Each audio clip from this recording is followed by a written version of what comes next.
Olá! Hoje a gente vai fundo numa questão que afeta todo mundo, a nossa luta para manter o foco no mundo lotado de distração digital. Mas, o mais importante, vamos olhar para um caminho bem estruturado para a gente conseguir recuperar o controle. Bom, vamos direto ao ponto. A ideia central aqui é bem forte, sabe? É como se os nossos cérebros estivessem sendo, de certa forma, sequestrados. A nossa atenção, que é um recurso super valioso e limitado, está o tempo todo na mira de um design feito exatamente para nos manter ali, conectados. E para ter uma noção do tamanho disso, dá uma olhada nesse número. Essa é a projeção da média global de tempo de tela por dia para 2026. 6 horas e 40 minutos.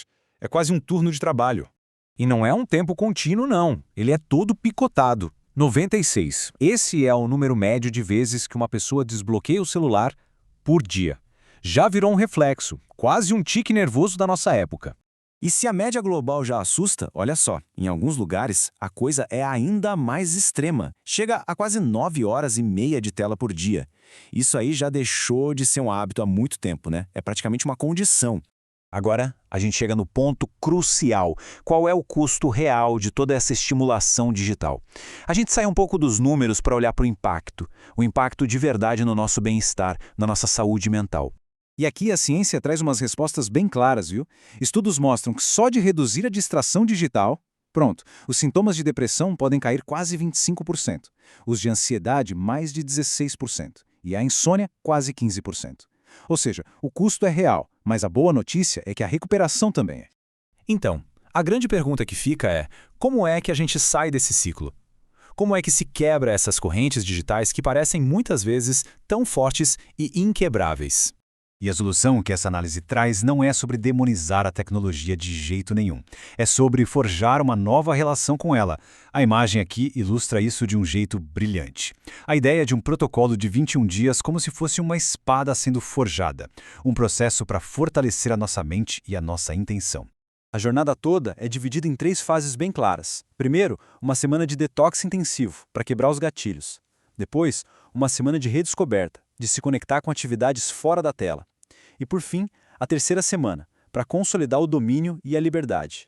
Ok, vamos mergulhar na primeira fase, o detox digital. O objetivo aqui é simples de entender, mas bem desafiador na prática. É remover os gatilhos tecnológicos que ficam alimentando a nossa distração. E como isso funciona no dia a dia?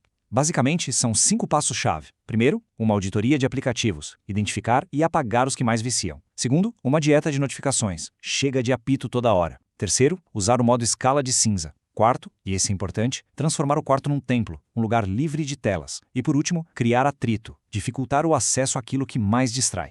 Olha, uma das táticas mais eficazes é essa do modo escala de cinza. Vejam só a diferença, é gritante. À esquerda, a tela é super vibrante, colorida, feita para prender o olho. À direita, ela perde todo o apelo, fica sem graça. E por que isso funciona tão bem? É pura psicologia.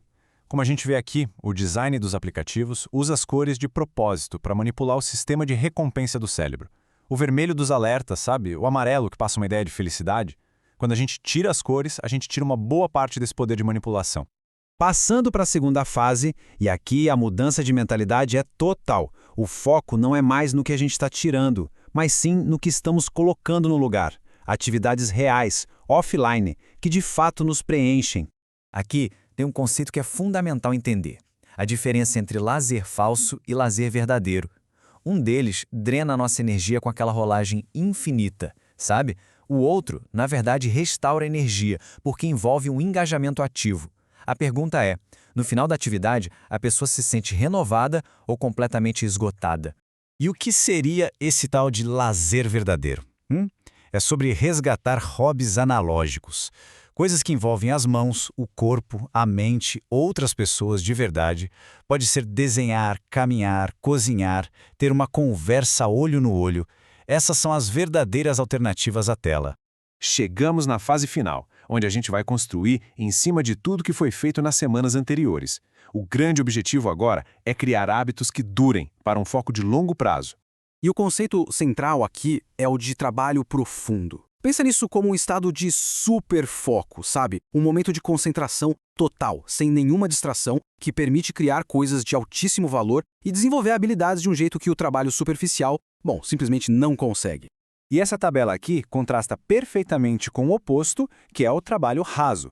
Tipo responder e-mails, resolver pequenas coisas logísticas, são tarefas fáceis de replicar e que geram pouco valor. Já o trabalho profundo não, ele exige do cérebro, é difícil de copiar e por isso mesmo tem um valor e um impacto enormes.